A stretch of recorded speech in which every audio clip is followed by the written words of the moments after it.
Look at the financial headlines right now in April 2026. The news is basically screaming that the Australian economy is roaring back, right?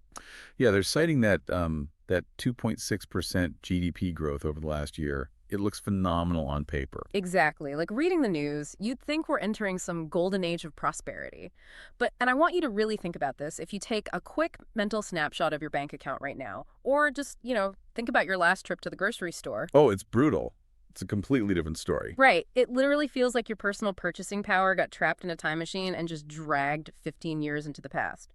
So today, we are solving the central mystery of our current economy, the Australian paradox. And I think that psychological disconnect you're describing, it's basically the defining feature of this entire decade. Because when you look at the aggregate top-line macro data, you see this booming nation. Yeah, global investors are looking at it like, wow, what an attractive market.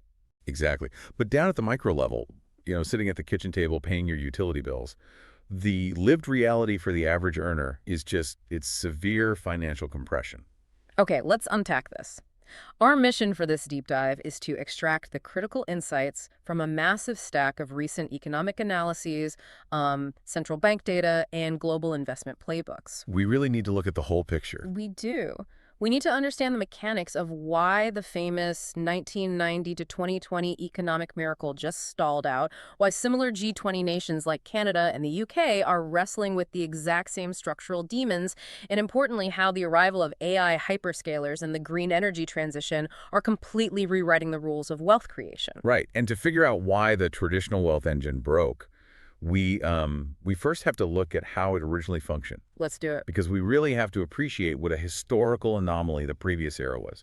From 1990 to roughly 2020, Australia pulled off something just, well, unprecedented in the developed world. 28 consecutive years without a recession. Yeah, think about that. Yeah. An entire generation entered the workforce, bought homes, started families, all without ever experiencing a sustained economic contraction. And the sources attribute this prolonged expansion to three distinct structural ingredients that basically synchronize perfectly. And the first of those ingredients was that really grueling microeconomic reform of the 1980s and 90s, right? The government floated the dollar in '83, completely deregulated the financial sector. / protective tariffs, too. Yeah, and modernized the labor market. So they basically forced this highly protected, sluggish economy to compete on the global stage, which aggressively drove up labor productivity. And right after they set that highly efficient board, they were handed this incredible set of cards, the massive commodity supercycle. Ah, the China boom. Driven almost entirely by China's explosive, unprecedented industrialization. I mean, in the 2000s and 2010s, Australia's terms of trade effectively doubled. Yeah, the global price for iron ore and metallurgical coal that Australia was literally just digging out of the ground skyrocketed. And that triggered a mining investment superboom that cascaded wealth through the entire domestic economy. So it wasn't just mining companies making money. No, the economic models estimate that this single factor lifted national per capita income by an additional 13%. 13%. I mean, it functioned as a colossal macroeconomic shock absorber. Whenever the rest of the world caught a financial cold, whether it was the Asian financial crisis or, the dot-com crash or even the 2008 global financial crisis that completely decimated the US and European housing markets. Australia just sailed straight through. Yeah, totally insulated by Asian commodity demand. Right, so you combine that structural efficiency and the commodity windfall with the third ingredient, which was highly agile macroeconomic policy. The central bank maintained a really strict independent inflation target that kept borrowing costs stable. While the federal government leveraged the massive mining tax revenues to maintain budget surpluses. Exactly. So when a global shock did hit, they had the fiscal ammunition to immediately deploy massive household stimulus. Yeah. It was just a highly calibrated system where everyone's individual slice of the economic pie grew larger year after year. But stepping into the 2020s, I mean, the data shows those particular advantages just evaporated. The commodity supercycle matured and leveled off. The global era of zero interest rate policy ended aggressively. And most importantly, the demographic cliff finally arrived. Yeah, the dependency ratio shifted entirely. A massive cohort of older citizens began retiring and exiting the workforce, which drained vast amounts of productivity and institutional knowledge from the economy. And simultaneously, that aging population dramatically increased demand on the public purse, right? Oh, absolutely. Yeah. The federal budget began buckling under the soaring costs of the National Disability Insurance Scheme, the NDIS, and rapidly expanding aged care services. And they didn't have those hyperinflated mining revenues of the 2010s to easily cover the spread anymore. So, faced with a shrinking tax base and severe labor shortages across critical sectors, the central government and Treasury pulled the largest macroeconomic lever they had available, which was rapid immigration. And looking at the data neutrally, strictly as an economic mechanism to expand the total size of the economy, the scale was historic. Yeah, post-pandemic net overseas migration peaked at over 500,000 arrivals, which pushed the national population growth rate to 2.4%. And to contextualize that 2.4% growth rate, we really have to look at the global G20 landscape. Canada attempted a very similar macroeconomic maneuver, leaning heavily on international students and temporary workers to plug their own demographic gaps. And that resulted in massive systemic strain for them, too. Exactly. The UK faces similar post-Brexit scramble for workforce replenishment, because when population growth dramatically outpaces the construction of physical infrastructure, you trigger what the economic reports call the dilution effect. Yeah, the dilution effect. I think about it like baking a slightly larger pie, but inviting twice as many people to the party. That's a great way to look at it. Right. The overall pie grew, which is exactly why the top-line GDP figure avoided a technical recession, but everyone's individual slice became noticeably thinner. Because the physical infrastructure, the hospital beds per capita, the transport networks, and crucially, the housing supply, they did not scale at 2.4% per year. They couldn't. And the physical reality of that dilution was a grinding 21-month per capita recession that the country only officially exited in late 2025. 21 months. Yeah, for nearly 2 years, the average wealth and output of the individual citizen actively shrank every single quarter. And you see the devastation of that per capita recession so clearly in the structural divergence of real purchasing power. I mean, we're looking at wage growth currently sitting around 3.4%, while structural inflation stubbornly hovers at 3.8%. So you're going backward. Exactly. The paycheck looks numerically larger, but it buys significantly fewer groceries, less fuel, less electricity. The investment reports we reviewed explicitly state that average real purchasing power has been rolled back roughly 15 years.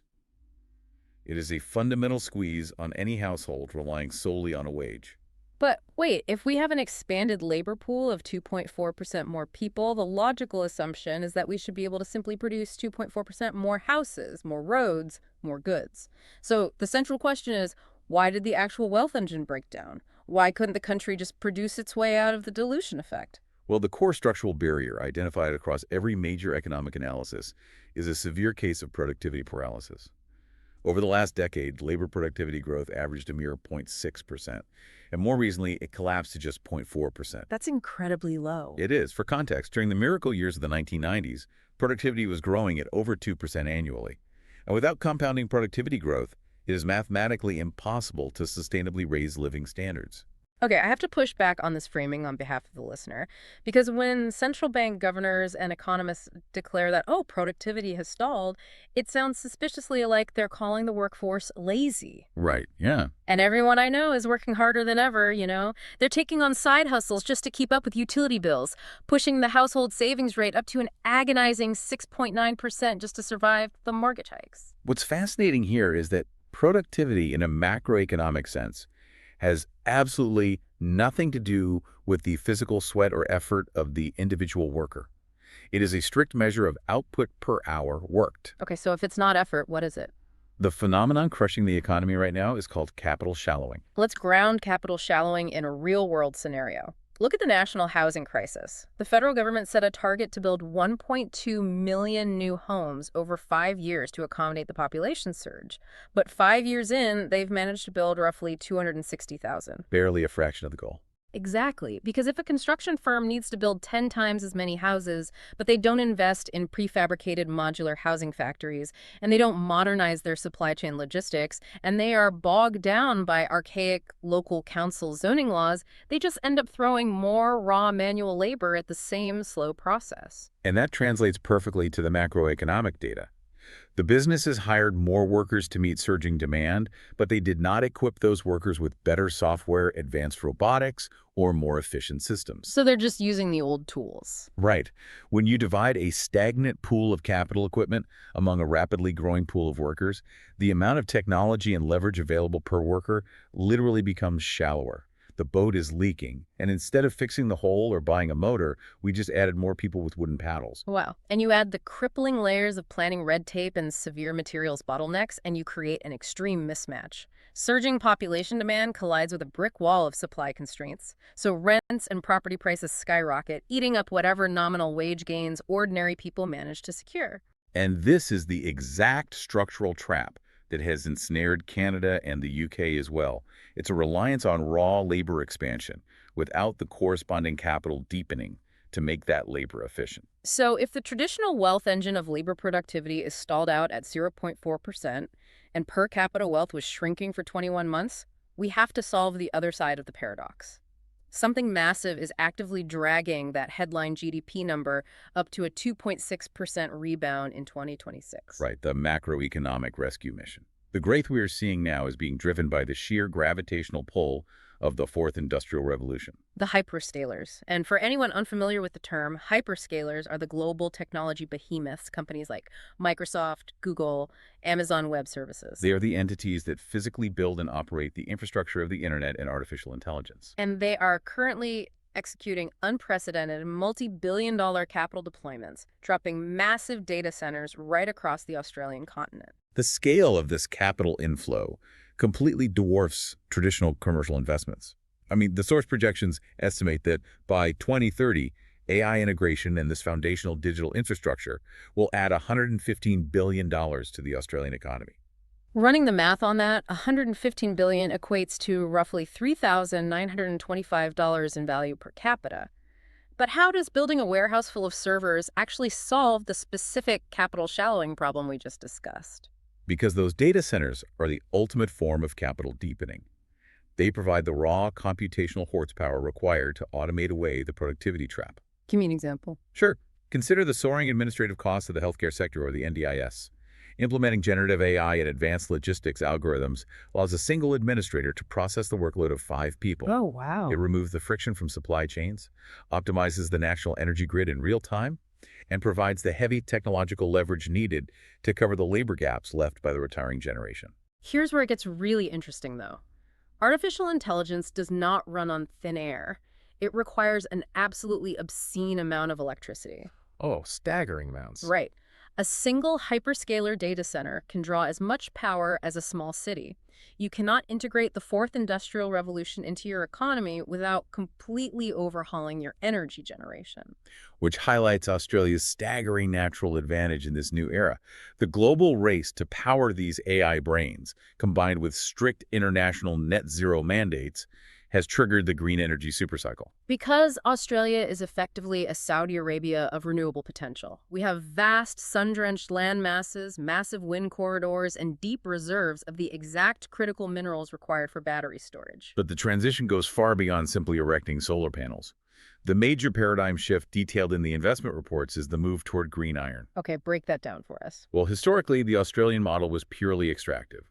You dig up raw iron ore, put it on a bulk carrier, ship it to a blast furnace in Asia, and let them capture the profit of turning it into steel. But traditional steel smelting requires burning massive amounts of metallurgical coal. Exactly, the process the world is trying to decarbonize. So the new economic model involves utilizing Australia's hyperabundant, cheap, renewable energy to process and smelt the iron ore onshore using green hydrogen. So you export the finished zero-carbon iron product instead of the raw dirt. Yes. Yes. That process captures the massive value-added manufacturing profit and keeps it inside the domestic economy. It is the new commodity supercycle, completely replacing the China-driven mining boom of the 2010s. And by 2030, this will fundamentally reshape the national labor market. Oh, entirely. We are watching the transition of remote mining regions into high-tech, capital-intensive green energy and data hubs. It creates entirely new engineering, logistics, and infrastructural career pathways. We are literally witnessing the physical rewiring of the nation's GDP engine. We really are. So we've mapped out some massive macroeconomic tectonic plates here. the stall of the 30-year miracle, the dilution effect of rapid population growth, and the $115 billion AI and green energy rescue mission. It's a lot to take in. It is. So the most vital question for you, the listener, looking at your own portfolio and bank account, is how you actually navigate this landscape. And the investment reports synthesize a very harsh reality for the 2020s. We are living through a structural transition where labor returns will chronically underperform capital returns. Let's define the mechanics of that. A labor return is your salary, trading your time and physical effort for a fixed paycheck. A capital return is the wealth generated by owning an asset that appreciates in value or produces yield. And in an environment characterized by stubborn inflation, capital shallowing, and rapid resource dilution, a standard salary simply cannot compound fast enough to protect your purchasing power. It just can't keep up. Right. The macroeconomic system is structurally designed to erode the value of fiat currency to manage the massive national debts.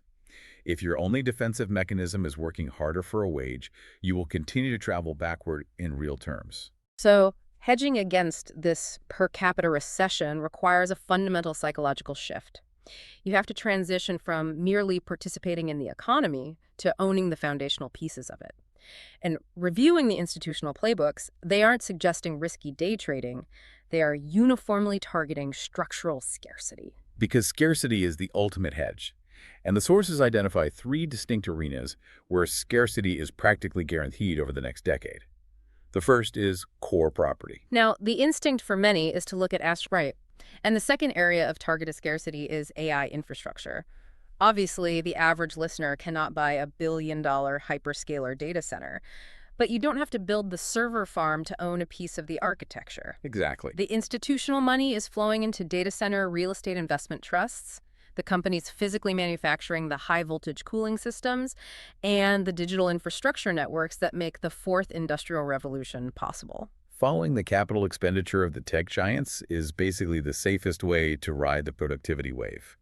And the third arena is green energy assets. This plays directly into the green energy supercycle, because to power the AI brains and smelt the green iron, the entire electrical grid must be modernized. Which requires vast amounts of critical minerals. The institutional playbooks emphasize holding assets related to lithium refining, rare earth processing, battery storage technology, and the actual utility companies upgrading the transmission networks. So surviving the 2020s means aligning your personal wealth strategy with the exact same structural forces the national macroeconomy is relying on to survive. You have to follow the Treasury's lead. Exactly.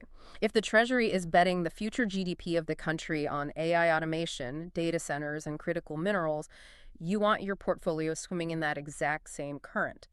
The era where a rising tide naturally lifted the wealth of everyone holding a steady job is over.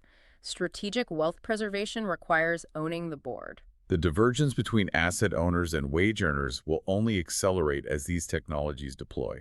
We have covered an immense amount of ground today. We diagnosed the Australian paradox, exploring how the 1990 to 2020 miracle economy protected a generation before slamming into a demographic cliff. And we mapped out how the rapid immigration lever created a dilution effect, thinning out everyone's slice of the pie. Yeah. We dug into the mechanics of capital shallowing, why our construction and service industries are stuck in productivity paralysis despite everyone working longer hours. And we explored the horizon. The multi-billion-dollar capital deployments by hyperscalers, building the computational infrastructure that will serve as the AI brain of the future economy. Fully powered by the green energy supercycle and onshore green iron manufacturing. These twin engines are the catalyst to break the productivity stagnation by 2030. It's going to be a massive transformation. It is, which brings me to a final provocative thought I want to leave you with today. We've established that this massive AI infrastructure is the designated savior for our macroeconomic slump. It will automate the bottlenecks and increase top-line GDP.